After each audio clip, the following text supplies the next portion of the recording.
À vous la parole, Monsieur le Président. Oui, bonjour à toutes et à tous. Nous nous retrouvons cet après-midi pour évoquer donc le drame qui frappe des milliers de nos compatriotes depuis bientôt une semaine. Nous avons pris le temps nécessaire pour analyser la situation. Parce que nous ne voulons pas rentrer dans des rhétoriques politiques qui consisteraient à chaque fois à récupérer une situation pour des raisons politiques. Nous ne sommes pas animés par cet esprit. Nous allons vous expliquer que ce qui arrive, ce qui est arrivé est catastrophique. On ne l'a jamais vu au Gabon. Et peut-être que c'est la première fois en Afrique centrale. L'ampleur des destructions de biens privés ayant occasionné des décès, des gens qui ont perdu leur vie. Et aujourd'hui, nous allons regarder la gouvernance politique, c'est-à-dire est-ce que les choses ont été faites conformément au texte en vigueur. Parce qu'il y a certains qui disent qu'on a été indemnisé, qu'on a eu ceci, qu'on a donc le droit de faire cela. Donc aujourd'hui, nous allons vous expliquer que nous avons trois principes. Le principe du droit à la propriété, le principe du droit au logement, le principe du droit à la dignité. Ce sont des principes qui sont encadrés dans notre Constitution. Dans les 173 articles de la Constitution, il faut ajouter ce que mon frère constitutionnaliste Jean Zondua a appelé la Constitution invisible, c'est-à-dire les textes de référence sur les droits de l'homme, sur les droits africains, ainsi de suite. Alors, donc, les trois droits, le droit à la propriété, le droit à la dignité et le droit au logement, ce sont des droits protégés par la Constitution. Nous allons voir que le droit à la propriété est le droit le mieux protégé, certes, mais ça ne veut pas dire que le droit au logement et à la dignité sont des laissés pour compte. Comme j'ai cru l'entendre dire que lorsque quelqu'un est en situation irrégulière et qu'on casse sa maison, alors il n'y a aucun droit derrière, il ne peut prétendre qu'à de l'aide humanitaire. C'est faux. S'agissant donc des déguerpissements aujourd'hui, le déguerpissement obéit aux lois et règlements en vigueur. Et dans le déguerpissement, enfin, appelons ça expulsion. Voilà, c'est plus simple.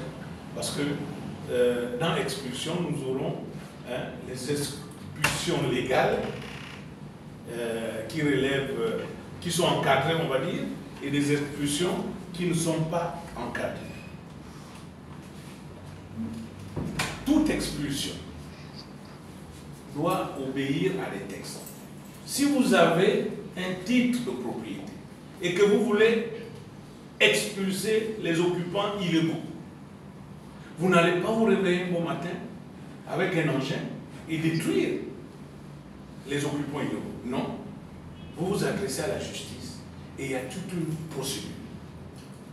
Lorsque vous êtes détenteur d'un titre de propriété et que vous voulez expulser. Lorsque c'est l'État qui veut expulser, l'État n'a pas besoin de titre de propriété. puisque l'État est propriétaire. La terre appartient à l'État. Lorsque c'est l'État qui veut expulser, alors, puisque tous les citoyens sont égaux devant la loi, alors qu'est-ce que l'État fait? L'État prend un décret d'utilité publique. C'est conforme à la loi, parce que nous avons des textes juridiques, et je crois que tous ceux qui ont parlé entre-temps ont fait la référence à la loi 6/61 du 10 mai 1961. Tous les DUP reposent, en fait, se prennent sur la base de cette loi. Donc, on va voir, est-ce que les expulsions actuelles répondent à des décrets d'utilité publique qui auraient été pris. C'est la première chose qu'il faut regarder. Et ne pas faire la confusion entre les décrets d'utilité publique pris dans le cadre des bassins versants et les autres décrets d'utilité publique pris. Il faut faire. On ne peut pas, je dis bien, l'État ne peut pas expulser les occupants de sa parcelle sans décret d'utilité publique. Ce n'est pas possible. Et le décret d'utilité publique est encadré. Il donne l'objet, c'est-à-dire on expulse pour faire quoi? Donc, pour une œuvre publique. Et le décret d'utilité publique donne la durée pour de la procédure qui doit aboutir jusqu'à l'expulsion. Alors quand les gens vont chercher des décrets d'utilité publique de 1954 ou de 84, non. Un décret d'utilité publique, si son objet n'a pas été rempli dans les délais requis, le décret public tombe dans la caducité, purement et simplement. Ici, nous avons des exemples de 2 décrets d'utilité publique qui ont été pris en 2011. Il faut être correct, c'est le décret numéro 066 du 21 avril 2011 et 062 de la même date. Il précise bien l'objet, c'est en vue de la construction d'une cité administrative, c'est-à-dire le long du boulevard Triomphal. Et on vous donne les identités des parcelles, parce que quand l'État fait le découpage, chaque parcelle a une identité. Donc on ne va pas casser en désordre. Et dans ce décret, nous avons les identités, j'ai bien précisé, boulevard Triomphal au Marbungo, section RF2, pardon, LD, RF2 et ainsi de suite. Bon, bref, ce sont des décrets d'utilité publique de 2011 en vue de construire une cité administrative. Donc l'objet est précisé. Mais en 2011, et la durée de ces décrets, c'est 2 ans. En général, ils ne tiennent que sur 5 ou 6 articles. Ça veut dire que 2 ans après, si vous n'avez pas bouclé l'opération, si 10 ans après, vous n'avez pas bouclé l'opération, vous ne pouvez pas revenir, dire « Ah tiens, on avait pris un décret en 2011, donc on peut venir casser comme on veut. » Non. Parce qu'entre 2011 et 2025, les choses ont évolué. Si vous êtes propriétaire, l'évaluation qui a été faite en 2011 n'est plus forcément la même qu'en 2025, puisqu'il s'agit de vous rembourser s'agissant des expropriations. Donc, de ce côté, de ce point de vue, chers compatriotes, chers journalistes, ne peut être cassé détruit par l'État que sur la base d'un décret en cours de validité. Est-ce que l'État peut nous dire que les destructions qui se font là se font dans le cadre d'un décret en cours de validité qui nous donne le décret, l'objet et la durée? L'autre, puisque Plaine-Rôti est la zone qui a fait énormément de bruit, alors nous sommes tombés au journal officiel, il est là, d'un DUP, donc décret d'utilité publique, numéro 081, du 14 février 2024, donc portant déclaration d'utilité publique, dans la zone de Plaine-Rôti. Alors, ce décret, je dis bien, sauf si l'État a pris un autre décret. Mais s'il s'est appuyé sur ce décret, parce qu'il s'agit d'un décret d'urgence, parce que là aussi, la loi, donc je vous disais, doit préciser la durée de l'opération. Là, c'est un décret d'urgence qui a été pris donc le 14 février 2000, le 14 février 2024, pardon, et décret d'urgence. Et l'urgence, c'est un mois. Alors, pourquoi c'est plus d'un an après qu'on casse? Ça veut dire que les personnes qui sont visées là-dedans devraient être cassées dans un délai d'1 mois, logiquement, pour boucler toutes les opérations. Alors, on est en droit de se poser la question, est-ce que ce ne serait pas du calcul politicien? Parce que, on s'interrogeait, parce que si ces casses-là avaient eu lieu en 2024, vous comprenez bien que le 12 avril 2025 aurait eu une autre coloration peut-être. Le 12 n'aurait peut-être plus été le 12. Est-ce du cynisme politique qui a fait en sorte qu'on fasse d'abord les élections présidentielles pour ne pas appliquer ce décret et l'appliquer immédiatement après les élections présidentielles? En tout cas, on s'interroge. Mais qu'à cela ne tienne, ce décret, je ne veux pas dire qu'il est faux, non, puisqu'il est signé des plus hautes autorités. Mais il ne remplit pas les critères prévus par la loi. De quels critères il s'agit? Mais ce décret ne précise pas l'objet. On casse pourquoi? Parce qu'un décret d'utilité publique doit préciser qu'on vous déguerpit, on vous casse pour faire ça. On doit vous le préciser. Qu'on vous casse pour faire ça. Je vous ai pris l'exemple des DUP de 2011. Si ça avait vu le jour, celui qu'on casse, il sait qu'on me casse pour construire la cité administrative. Mais les personnes qui ont été cassées sur la base du décret de 2024, c'est-à-dire les habitants de Plaine-Rôti, ils ont été cassés pourquoi? Mais que le gouvernement nous dise.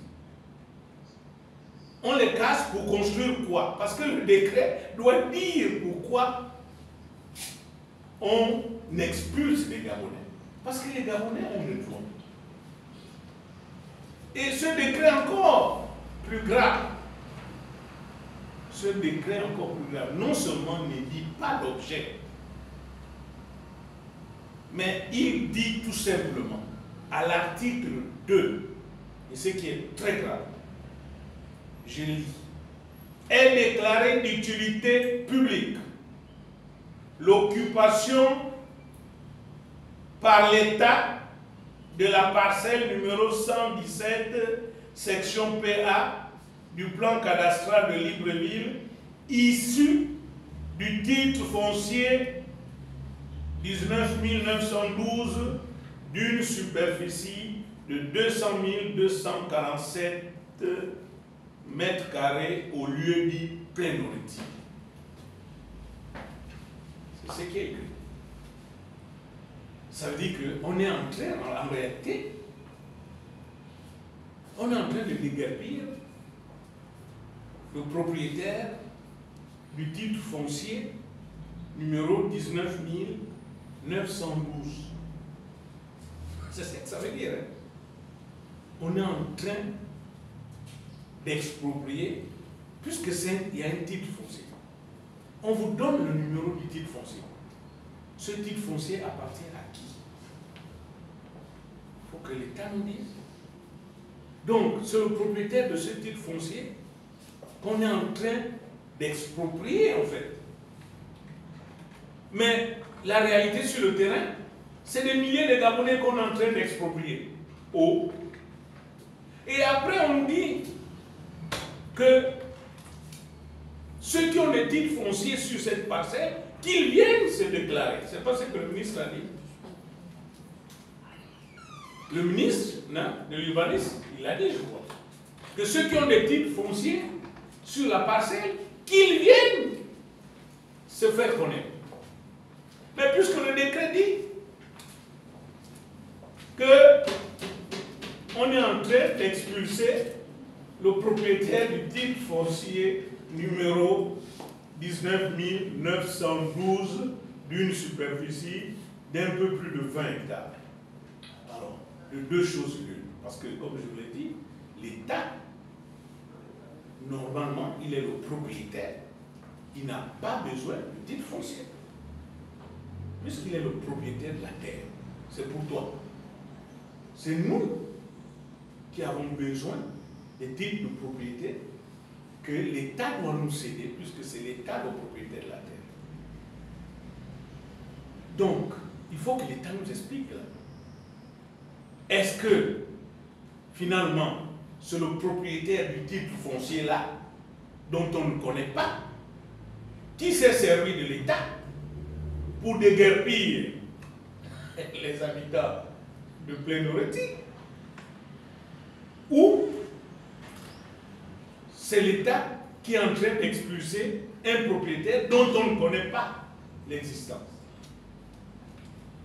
Et je souhaite vraiment que le gouvernement nous réponde sur cette question, parce que là, il y a une confusion totale des rôles des uns et des autres. Parce qu'on ne peut pas prendre un décret d'utilité publique sans dire qu'est-ce qu'on va faire sur la parcelle.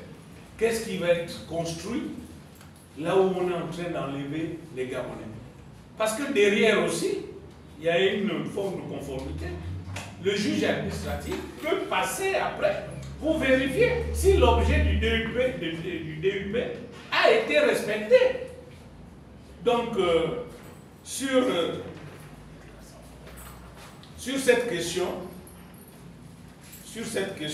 comme je viens de le dire,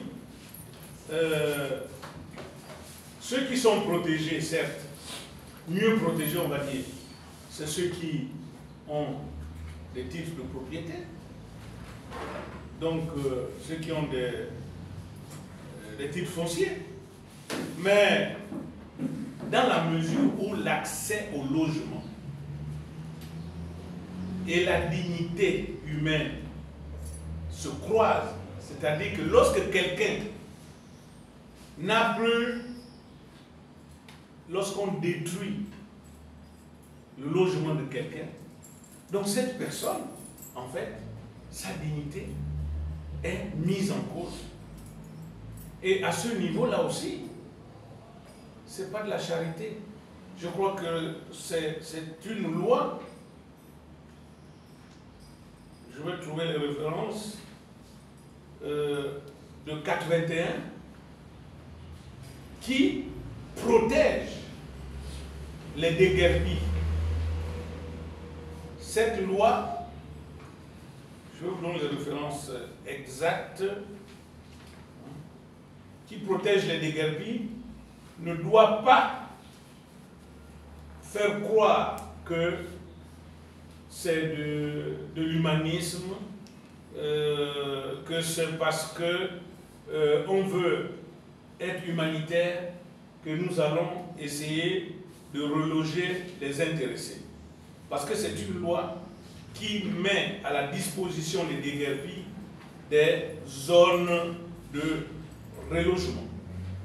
Donc, chers compatriotes, nous voulons dire à travers cette déclaration que l'État n'a pas joué correctement son rôle, que l'État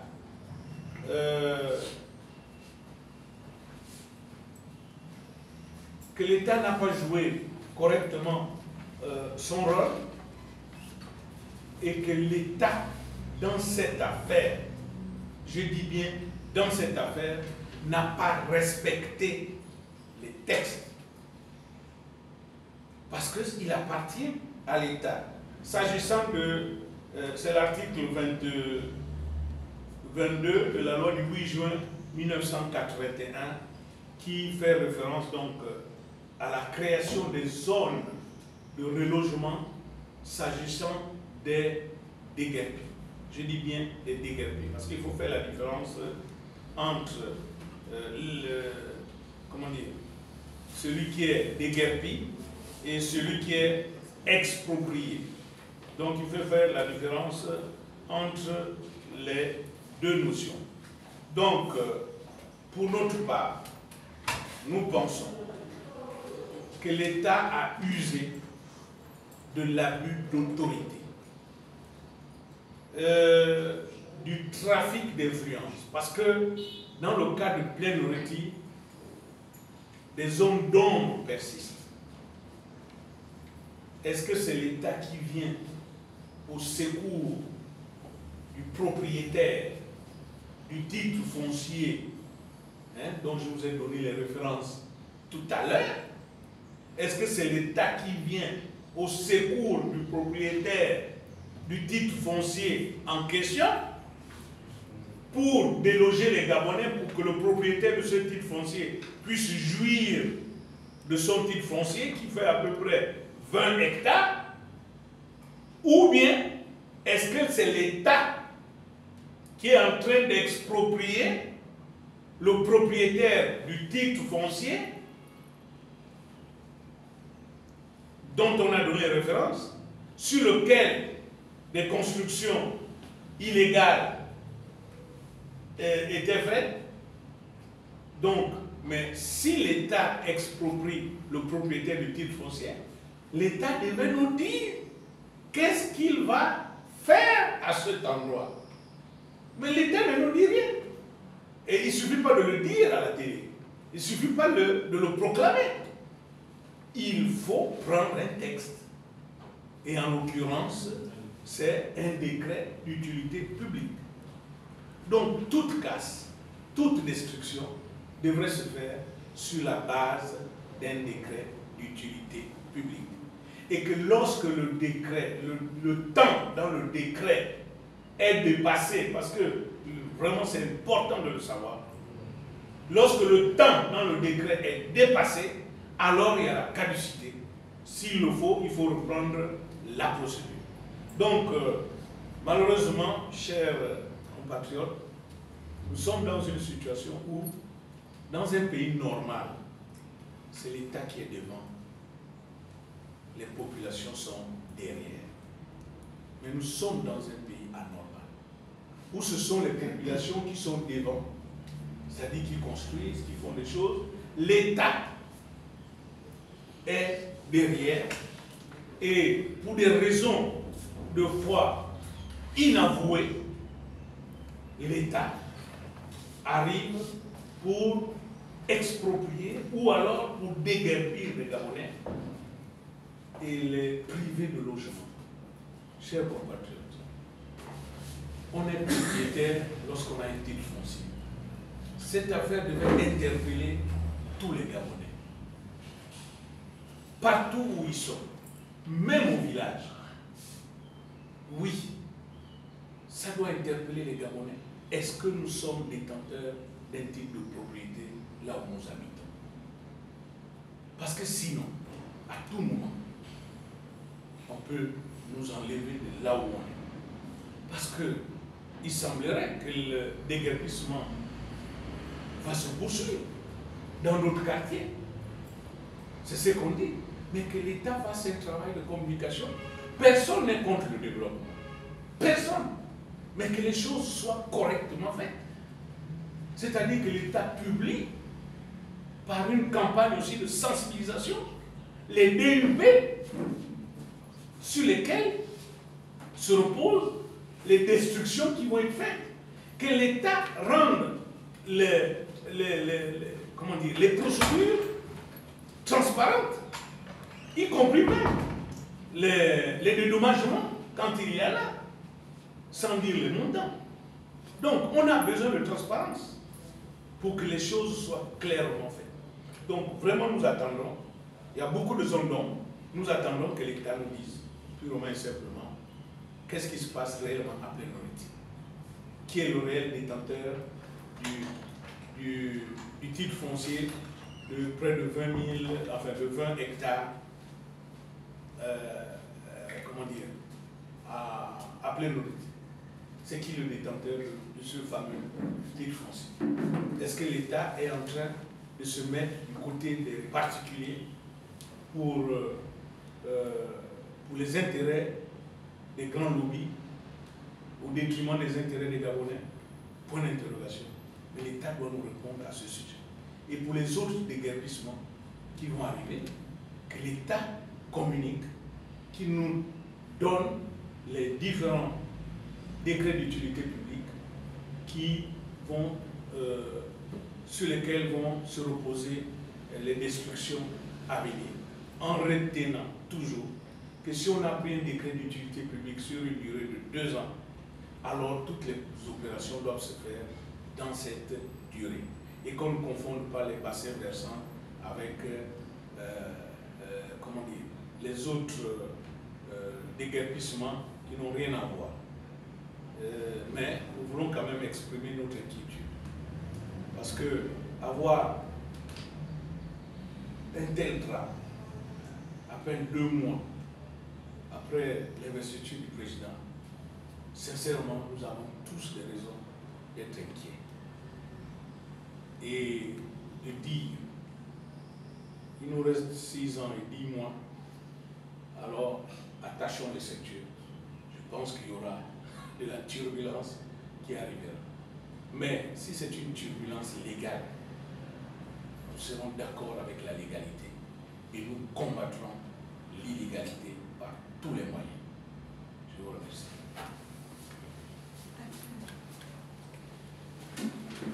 Bon, c'est vrai qu'on laisse toujours la possibilité de voir